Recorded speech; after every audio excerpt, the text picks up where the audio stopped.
皆さん、こんにちは。グレイスカウンセリング心理カウンセラーの金尾美穂です。いかがお過ごしでしたか？私たちが物事を決めるとき、普通2つの判断基準を使っていますよね。一つは理性的に考える。もう一つは心で感じる直感に従う。皆さんはどちらを使うことが多いでしょうか？しっかり考えて理性的に決断する方が一般的にはいいとされています。でも大切なのはバランス感覚ですよね。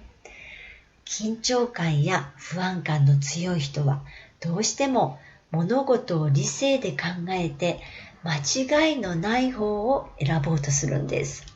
その結果、自分の心を抑え込んでしまうということが起こりやすいんです。アダルトチルドレンやうつ、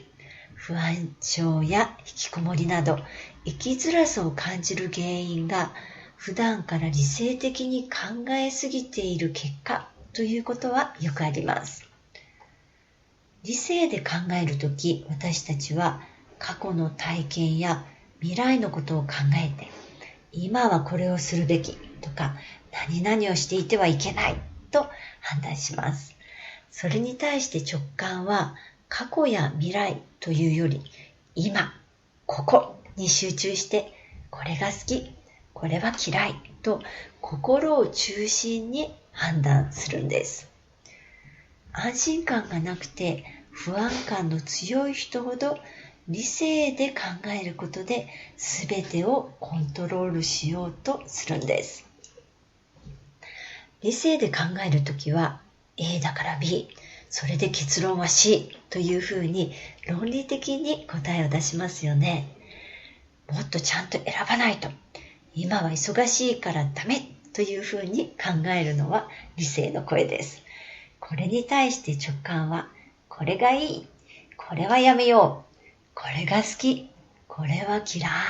と瞬時に答えを出します。直感が瞬時に答えを出せるのは、それがあなたの本音だからです。なんか良さそう、なんとなく嫌だなぁと感じている直感があなたの本音なんです。直感の中にはこれまでのあなたの経験も詰まっています。直感を大切にするということは自分自身を信頼するということでもあります。自分が自分を信頼してあげなかったら誰があなたを信頼してくれるんでしょう。直感はかすかなサインなのでちゃんと選ばなくちゃと理性で考え始めるとどこかへ引っ込んでしまいます。疲れた、もうやりたくないという自分の心の声に長いこと蓋をしていると、聞き入れてもらえなかった心の声が溢れ出して、仕事や学校に行けなくなっちゃったり、鬱になるという症状が体に起こってきます。だから外に出てくる症状だけをいくら改善しようとしても原因から解決しなければ一時しのぎになってしまうんです。でもいきなり感じるままに生きてくださいと言われてもどうしていいかよくわかんないという方もいらっしゃるかもしれません。そんな時は小さなことから直感を使う練習をしていってください。今日着る服を選ぶとか、カフェで飲み物をオーダーするときなど、自分の心の声に耳を傾けてほしいんです。また、今まで着たことない色だけど、なんかいいなと思ったら、その服を買ってみてほしいんです。根拠はないけど、なんとなくそう思うで十分です。緊張感があったり不安感が強いときは直感はうまく働きません。だからこうあるべきという理性から自分を意識的に解放してリラックスするのを心がけると直感が働きやすくなります。直感に磨きをかけたいときは確認を取り入れるといいです。まず直感通りに行動してみて、後からその結果を確認するんです。どんな時に自分の直感が当たりやすい、どういう時に外れやすくなるのかを確認してみてください。